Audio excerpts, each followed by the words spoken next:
My face is the last one you'll see, not Tony's. We understand each other? It won't be cinematic. Hey Sopranos fans, welcome to another episode here on Bully Whispers, and we're here today to discuss Law 25 of Robert Greene's 48 Laws of Power, Recreate Yourself, in the TV show The Sopranos. Now at first glance, the wording of this law, Recreate Yourself, may seem pretty simple and straightforward. However, when you take a closer look, it's still pretty simple and straightforward. The chapter largely is centered around not accepting roles that are defined by others, and instead taking control of crafting your own image. From there, many of the pointers on how to do so are just concepts borrowed from other chapters and refitted for this one, so we won't really go into that here. But there were two unique aspects of this chapter that caught my eye, with the first being the idea of image as a costume, and second, the death of Julius Caesar.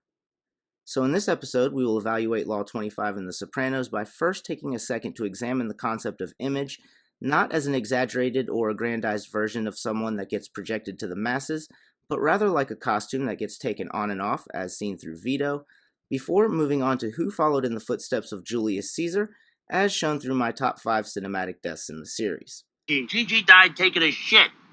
And I am very curious to hear your comments on who you think is the most cinematic death down in the comments section. According to Greene, the link between power and theater is an ancient one, dating back to Julius Caesar, and good theater requires good acting. There is no reversal to this concept.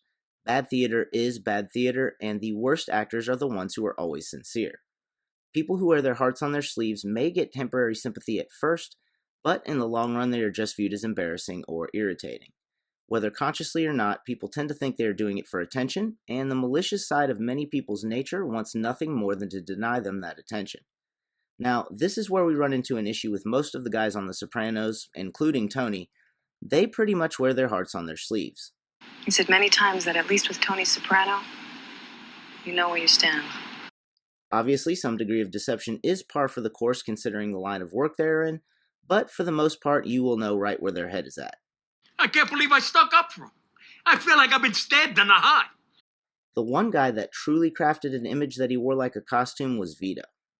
Now, we won't get into it much on this episode because it was covered in the Power Law 5 episode, but the evolution of Vito's image is actually fairly complex, with him learning and borrowing bits and pieces from each of his superiors along the way.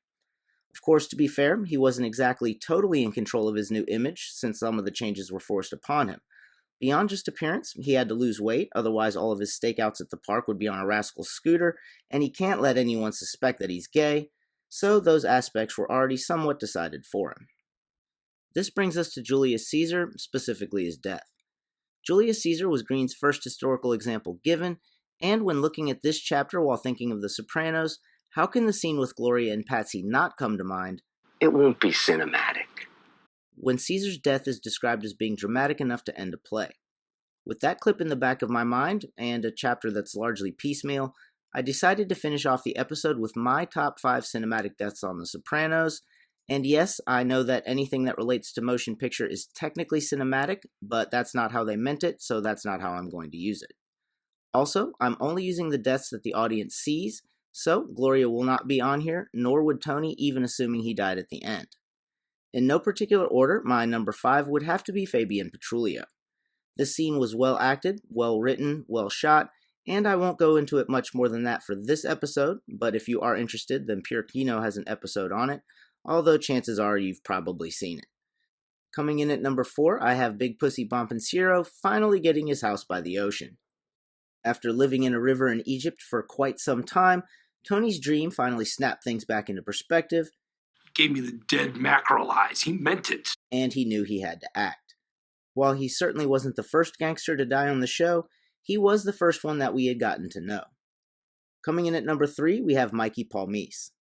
Now I'm including Mikey on this list because his death was a throwback to old gangster movies with Tommy guns, where people were shot with enough bullets to kill a dinosaur, yet remain perfectly identifiable and ready for an open casket.